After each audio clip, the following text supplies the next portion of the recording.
Hi guys. Okay, so holiday season is upon us in Israel at the moment. And this comes around every year, several times a year, one holiday after the other. And obviously, you're on this program and you want to lose weight and make some changes, but all these damn holidays keep getting in the way. So, I want to make a video going through exactly how I want you to approach the holiday season when you're on the program. September, October, go into a lot of Jewish holidays. So about half my clients are Jewish, and this comes around every year around Rosh Hashanah and Yom Kippur and all of that. And for everyone else, the other 50%, this is for you around Christmas time and New Year. And we all know that it's not just, the 25th of December and the 1st of January or the 31st of December that goes to complete shit. It's like the whole month of December is like one big Christmas fest. So this video is specifically about how to navigate those times that are really like hectic and there's just a lot of stuff on. It's not just one holiday and then you move on. It's like a bunch of stuff coming up. So here's what most people do. They think they're going to undo all their progress. And I've heard so many people say, it took me months to lose like 5-10 kilos. And then I put it all back on during this period. And a lot of people genuinely believe that that's what happens. But honestly, if you can, if you take the advice that I'm going to give you in this video, it's very, very, very hard to put a ton of weight on in such a short amount of time if you approach it with the right mindset and the right strategy going into it. Some people almost have like a self-fulfilling prophecy going on because they're certain they're going to put all this weight back on. They do. And they seem to sort of like be in competition with themselves to put on as much weight as they possibly can.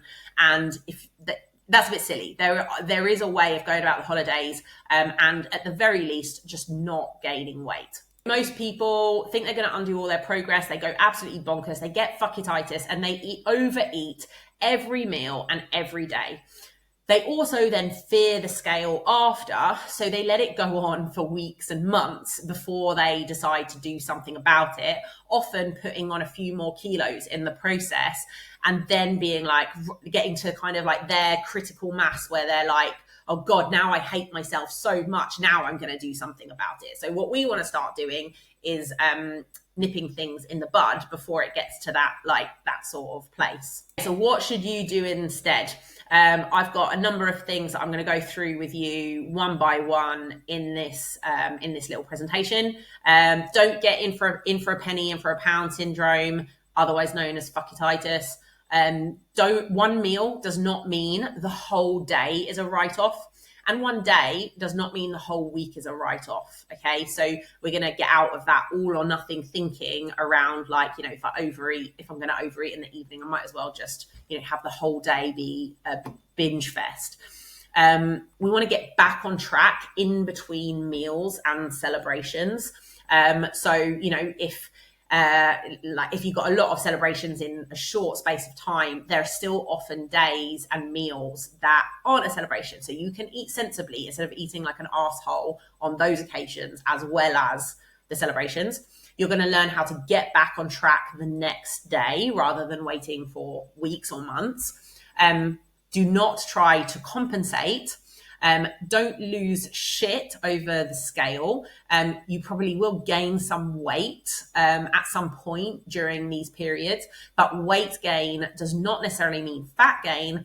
And ultimately, what I want you to do and start learning how to do is rather than thinking about, okay, I've worked really hard on my fat loss and now I'm going to undo all my progress and then I'm going to have to lose the weight again and just feel in this constant cycle of like gaining and losing the same 5 or 10 pounds. What I want you to think about is when you approach these kind of times is to think about pressing pause rather than undoing all your progress. So you're kind of losing body fat and then there's too much going on. You can't continue losing weight. So you just maintain. And then when you are able to get back on track, you then start chipping away at the fat loss journey again. Okay, so let's go through all of these in a little bit more detail. So what I like to call in for a penny, in for a pound syndrome. There's an expression that I just think is really hilarious. The meal's not over when I'm full; it's over when I hate myself. And I love this expression because I used to be one of those people. I'd be like, I'd eat until I was stuffed, and I have to like undo buttons, and I feel so bloated, and I'm so tired, and it's miserable. That isn't usually the most enjoyable way of eating. It's a bit of a disordered way of eating, in fact. When you're on a diet and restricting calories, it can be quite hard. Sometimes you have to eat a little bit less than what you feel like eating or what you would like to be eating. And on these occasions where you're at a family meal or something like that, you don't necessarily have to, hit your 500 calorie target for that meal. You can go ahead and like enjoy a bigger portion and have a dessert and have a couple of glasses of wine, right? And you're going to be more full. But there's a certain point where like eating more food is more enjoyable up to a certain point. Having a bit of cake after, or having, a bigger portion, or having a starter and a main meal is more enjoyable up to a certain point. But then if you keep going, the enjoyment level goes up and up and up, but then at a certain point it then starts to fall off and you actually enjoy the meal less and less and less. So you really want to just be like, one thing that's not written on this bit is to be mindful of like, enjoy what you are eating and eat a little bit more if it's going to be enjoyable. But at that point where it starts to fall back down again, that's the time to sort of say, no, I've had enough to eat and I'm not going to just keep going for the sake of it. So this is where listening to your hunger and fullness cues is more helpful. I'm obviously a little bit critical of that approach sometimes, but you do want to listen to how full you're feeling and not the point where you're just like miserable and feeling really, really, really, really like full up of food. Don't eat for the sake of it, right? Don't eat just because it's there, and definitely don't get that kind of Last Supper syndrome of like, oh, well, I'm going to have to start the diet on Monday or on Sunday, so I might as well eat as much as I can now because I'm on the diet, right? You're always on the diet. It always counts. It always matters. And it's more of a like lifestyle change, as much as that's sort of a bit of a cheesy thing to say. And finally, also, don't get waste not, want not syndrome, right? You're not a bin. If you eat it and you don't need it and you don't enjoy it, it's still a waste. It's waste. It's just as much of a waste as if you throw it in the bin. So just keeping those sort of syndromes, those completely made up syndromes that I've made up, just keep them into account and think about what you're actually enjoying rather than just eating for the sake of it. Number 2 is like, just enjoy the meal, right? Like, let go of all the guilt and let go of all the what you should be doing. It is impossible. Like, most diets work by sort of saying, okay, for 3 months you're going to do this really strict diet or follow these really strict rules or follow this really strict meal plan, and you're never going to veer off them. That's not what my program's about. My program is about finding a balance between enjoying food and enjoying real life and being a human and not a robot, and then doing the things you need to do to reach your goals, and finding a balance between those two things. So it's really important to remember that, if you're doing the diet, you're hitting your calories, you're losing weight, whether you've lost 2 kilos so far or 10 kilos so far, right? One meal isn't going to ruin everything. So like, it's impossible to, even if you completely stuff yourself silly and don't do any of the things I said on the last slide, right? One meal can only do so much damage. Even if you eat 10,000 calories in that meal, your body can only deal with so much of that. So just go ahead and like, even if you just decide not to track and just enjoy the meal and not think about calories at all, which I would encourage through like a large part of the program. Like, it doesn't, even if it's like a massive, like really overeating, it's not gonna ruin your whole diet. There's only so much damage you can do. It doesn't mean that the whole day needs to be written off. So many people do this. They're like, I've got a meal with the family this evening, or I'm going out for a meal with like colleagues or whatever. Therefore, there's no point eating, like following my diet during the rest of the day. Of course there is. You can still stick to the plan the rest of the day. You can still have a sensible breakfast, lunch, afternoon snack, and dinner, right? You still want to stick to those meal times, and you actually want to make more of an effort to stick to filling foods and seeing those foods more as fuel throughout, right?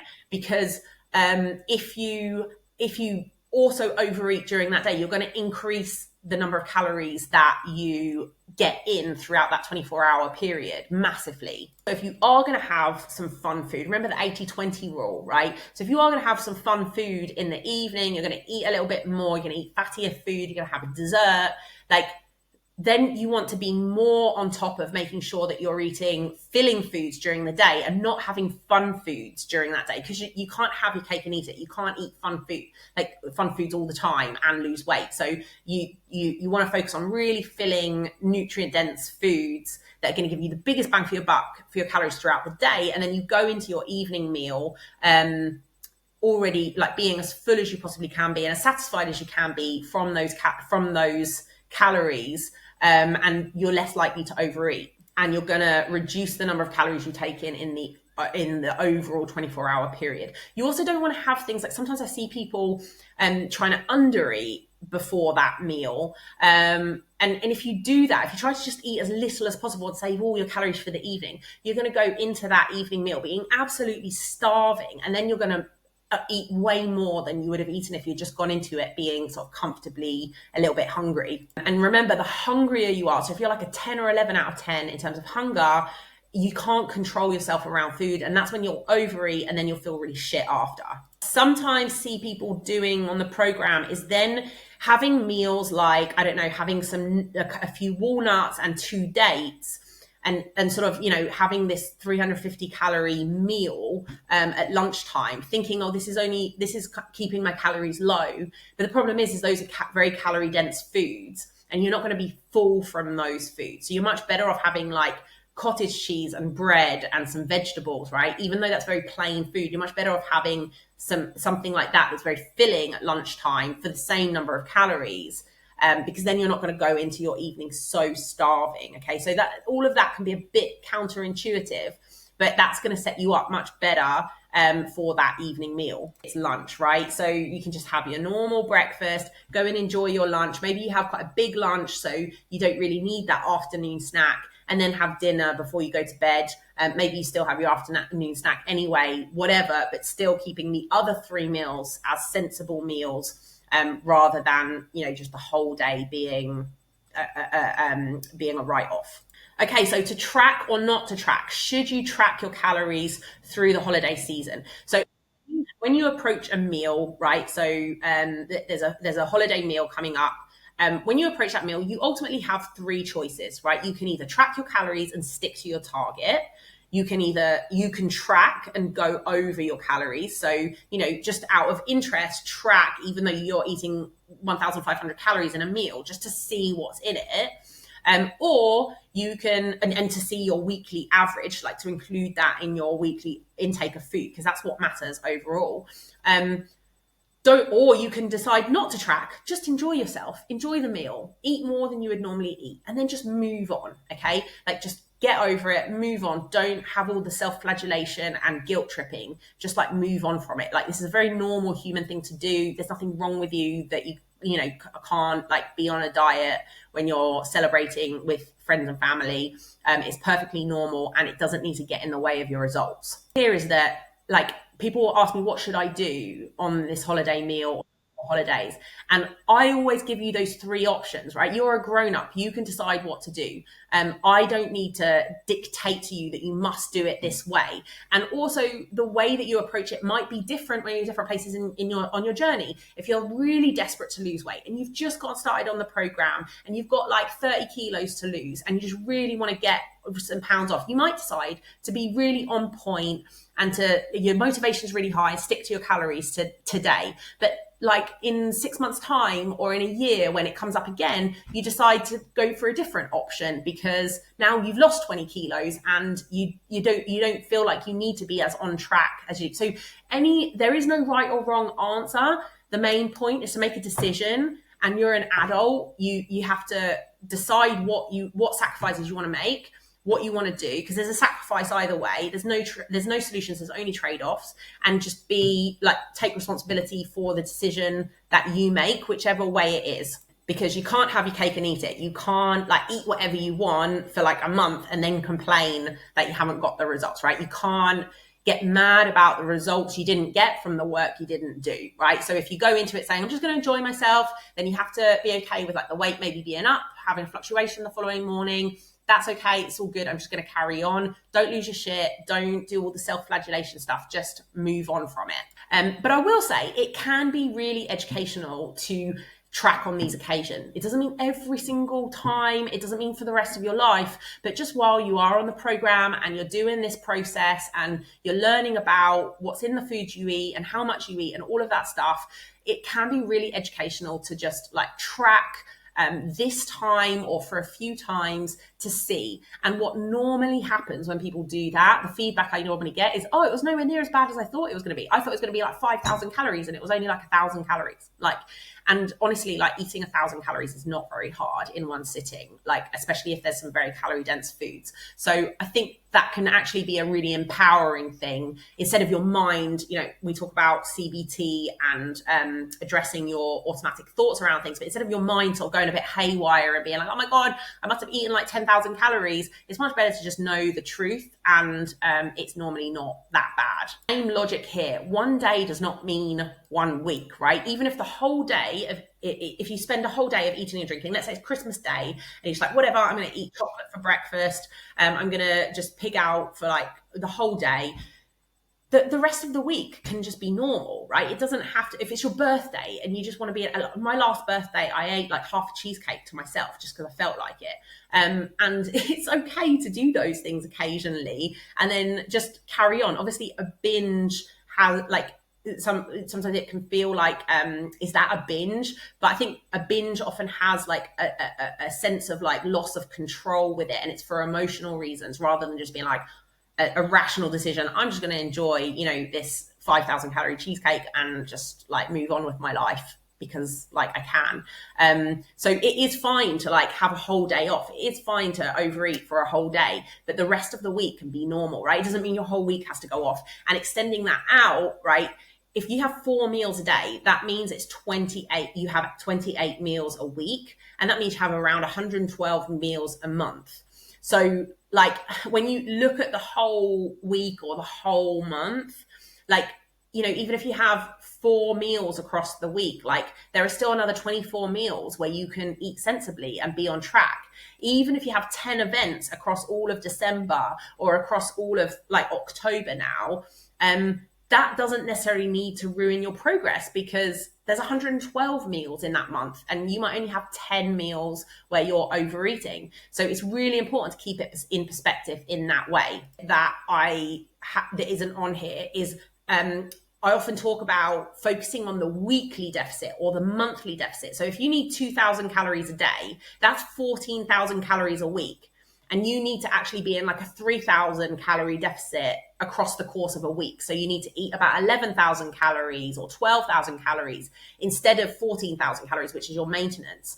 And when you look at it like that, like, yes, overeating one day and going 500 calories over your target, like that can feel like a lot of like going over by a lot. But if you look at it across the course of the whole week where you need to eat 11,000 calories, it's not as big of a deal. And you can definitely maintain your weight across that week, but you can actually continue to lose weight if everything else is on point or a lot of the rest is on point. To like an entire month, like that's 14,000 calories a week times 4, like that's almost like 60,000 calories across the course of a month. So, having a few meals where you overeat, you can still be in a calorie deficit across the course of a month. And once you start looking at it like that, or across 6 months or across a year, right, then it becomes much more, possible to do. It's not like one meal isn't going to make or break it. Just like having one salad isn't going to make your diet or having one low calorie meal isn't going to make your diet. It's about what you do over a long period of time. Of course, like getting back on track and sticking to the plan in between meals and celebrations, that's really important. So we have Rosh Hashanah, the Jewish New Year, coming up over the next couple of days. Then we've got sort of a week of normality. Then we've got Yom Kippur, which should be a day of fasting anyway. So, we do tend to have big meals around it. But like those meals might be quite heavy. and there's a few more days, and then there's Sukkot and whatever. Like there's things on and off. But if you focus on getting back on track in between, it doesn't have to be the whole week or the whole month as a write-off. It might be half and half, and that's going to be a lot better than just the whole thing being a complete shit show. And then this brings me to my next point. Get back on track. So don't wait for a week. Don't wait for a month. Once it's over, just get back on track the next day. Even if you've only got 3 days before the next holiday, just get back on track. It kind of resets you and it stops you, like, again, the damage that you could do in an entire, like 7 days or 5 days of overeating versus what you can do in 1 or 2 days is very, very different. So just brush it off. Right, get back on track the next day. Just go back to tracking calories. You've got a few days in between. Just go back to normality, even if the weight's up a little bit. You also have to face the music and weigh yourself. Don't stick your head in the sand. A lot of people will be like, oh, I don't want to weigh myself because I don't want to see the weight go up, right? But the weight will go up if you overeat. And this is the best way of sort of like facing reality and realize, like, and then, like, you know, when you really face it and you really accept it, then you can actually do something about it. Whereas if you sort of go la la la la la la la and pretend, like, and don't weigh yourself because you're going to be too triggered by the scale, you can then keep things going on, and then when you eventually do weigh yourself, you're up like 4 kilos or 10 kilos or something. Okay. It's important to emphasize, right? You are an adult and you have to face the consequences of your decision, right? So if you're going to eat more, even on just one meal, you're going to gain weight, right? Like, you have to accept that. You can't have your cake and eat it. You can't eat more food and expect not for there not to be a fluctuation up on the scale. And if you eat a lot more food, you can't expect to not gain body fat, right? That is just, you know, cause and effect. And you have to accept that, rather than having like Hail Mary syndrome, where you don't actually do what you're supposed to do. You get on the scale and just hope and pray that it's going to come down. Okay. So if you eat more, you'll gain weight. Don't spiral. Okay. So I won't go into detail with it, but that's why we've got CBT exercises to address those like automatic thoughts. Don't spiral. Don't just like let it keep going on. And it's also important to mention that weight gain does not mean fat gain. It does not necessarily mean fat gain. So if you get on the scale after overeating for a weekend and your weight's up by 2 kilos, right? That cannot be 2 kilos of fat gain, right? People sort of go mental and go, oh, like, I've gained 2 kilos of fat. No, you haven't. You've gained 2 kilos of weight. And that will be a lot of undigested food and water. And it's something like, so carbohydrate attracts water, right? So for every like pound of carbohydrate or gram of carbohydrate, you retain 3 grams or 3 pounds of water, right? So you can easily have a big jump up the following day, but it's just because you've got more carbs and more undigested food and water in your digestive tract and in your muscles and in your liver. And so you just weigh more. And once you start getting in a calorie deficit, it's going to come off again. Is some of that fat gain? Maybe a few grams of it, maybe like 100 grams or half a kilo. Like, I doubt it though. Most of it is just going to be, if it's just from a short period of overeating, it's just going to be undigested food and water, and it's going to come off just as fast as it came on, or maybe a little bit slower than it came on, like a couple more days, but it will come off. That it is not fat gain. Goes on quickly, comes off quickly too. So if you've put on 2 kilos over the course of a couple of days, that weight is going to come off very quickly as well. Why? Because it's undigested food and water, and it's going to come out of your system in poo and other stuff in the next few days. Makes it worse. And don't get fasciitis or spiral. Again, this is what the CBT exercises are for catching those automatic irrational thoughts, realizing what kind of cognitive distortion that is, and then coming up with a more rational response to it. Also, don't try to compensate, okay? So don't try to make up for it by reducing calories the following day or the following week, or by not eating or something. That's really dumb. You're not gonna be able to do that. Just go back to your calorie target for the next day.